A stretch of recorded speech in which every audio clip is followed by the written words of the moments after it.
এই গরমে ঠান্ডা একটা ডেজার্ট নিয়ে এসেছি কুকমাস্টার বাংলার আজকের আয়োজনে। ঠান্ডা ঠান্ডা ডাবের পুডিং, তাও আবার শিউলি ফুল দিয়ে ডেকোরেশন করে। কেমন লাগছে বলুন তো? বাচ্চারা দেখে তো এত খুশি হয়েছে আর খুব আগ্রহ নিয়ে ডাবের পুডিং উপভোগ করেছে। ডাবের পুডিংয়ের এমন ডেকোরেশন আসলেই চোখ জোড়ানোর মতো।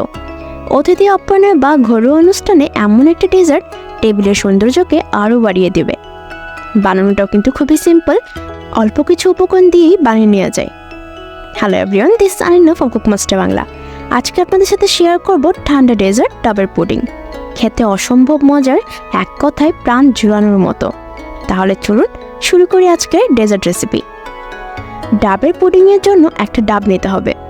কচি ডাব না নিয়ে একটু বাড়তি ডাব নিলে ভেতরে মোটা শ্বাস পাওয়া যায়। প্রথমে ডাবের জল কালেক্ট করে নিচ্ছি। প্রায় 3 কাপের মতো জল হয়েছে। এখন শ্বাসটা কালেক্ট করে নিচ্ছি। শ্বাস একদম পারফেক্ট আছে। শ্বাসটা মোটা আর সফট। খুব বেশি পাতলা থাকলে শিউলি ফুলটাই বানানো যাবে না, আবার খুব বেশি শক্ত হলে পুডিংটা খাওয়ার সময় হার্ড লাগবে। চামচ ব্যবহার করে এক পাশে সম্পূর্ণটা একসাথে তুলতে চেষ্টা করছি। 2 পাশ থেকে সম্পূর্ণ শ্বাস তুলে নেওয়া হয়ে গেছে।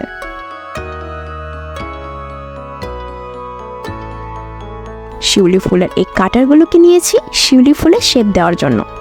এইরকম সেম কাটার অ্যাভেলেবেল না হলে প্লাস্টিক ফ্লাওয়ার কাটারগুলো কিন্তু অ্যাভেলেবেল পেয়ে যাবেন।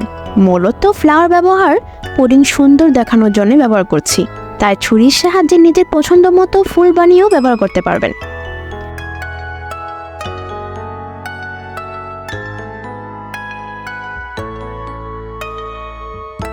অনেকগুলো ফ্লাওয়ার কেটে নিয়েছি।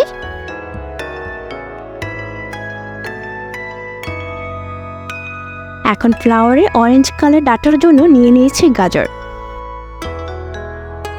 পাতলা আর সরু করে কেটে নিচ্ছি।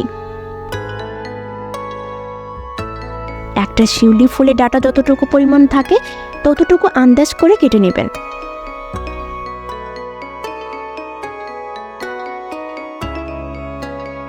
এখন ফ্লাওয়ারের মাঝখান বরাবর এইভাবে ছিদ্র করে নিয়ে গাজর দিয়ে বানানো একটা ডাটা মাঝখান বরাবর দিয়ে দিতে হবে।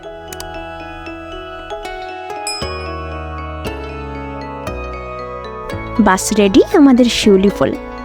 দেখতেও একদম রিয়েল ফ্লাওয়ারের মতো দেখাচ্ছে, তাই না? সবগুলো একসাথে রাখাতে মনে হচ্ছে এক গুচ্ছ শিউলি ফুল যেন পাশে রেখে দিয়েছি।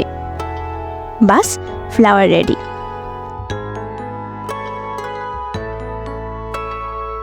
এখন পুডিং বানাতে চলে এলাম। ফ্রাই প্যানে ছাঁকনি দিয়ে ছেঁকে ডাবের জলটুকু দিয়ে দিয়েছি। সাথে অ্যাড করছি 1 টেবিল চামচ চিনি। চিনিটা ডাবের জলের মিষ্টির উপর ডিপেন্ড করে কম বেশি ব্যবহার করতে হবে।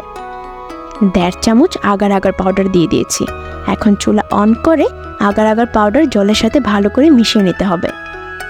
আগার আগার পাউডার পুডিংয়ের জমাট বাঁধতে সাহায্য করে।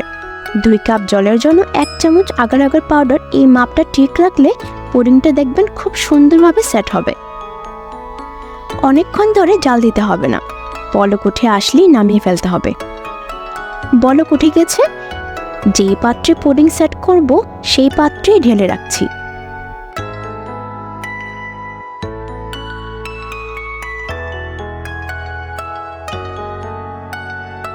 ঠান্ডা হয়ে আসলে জমে যাবে, তাই লিকুইড থাকা অবস্থায় শিউলি ফুলগুলোকে দিয়ে দিচ্ছি।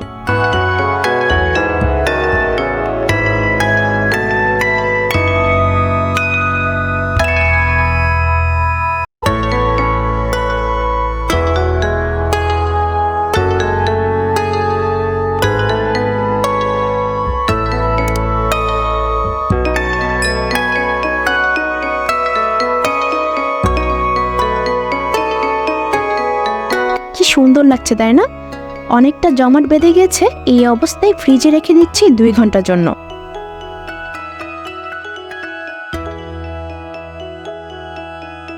2 ঘন্টা পর রেডি আমাদের ঠান্ডা ঠান্ডা ডাবের পুডিং।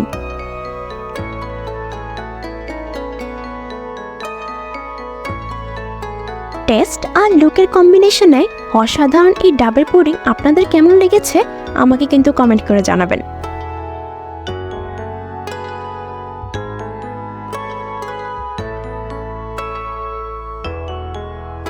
আশা করছি বাড়ির ছোট থেকে বড় সবাই খেতে খুব পছন্দ করবে। তাহলে আজ এই পর্যন্তই। ভিডিওটি যদি ভালো লেগে থাকে তাহলে প্লিজ লাইক অ্যান্ড শেয়ার করে দেবেন, আর চ্যানেলটিকে যদি সাবস্ক্রাইব করে না থাকেন প্লিজ সাবস্ক্রাইব মাই চ্যানেল। আমি আনান্না, দেখা হবে নেক্সট ভিডিওতে নতুন কোনো রেসিপি নিয়ে।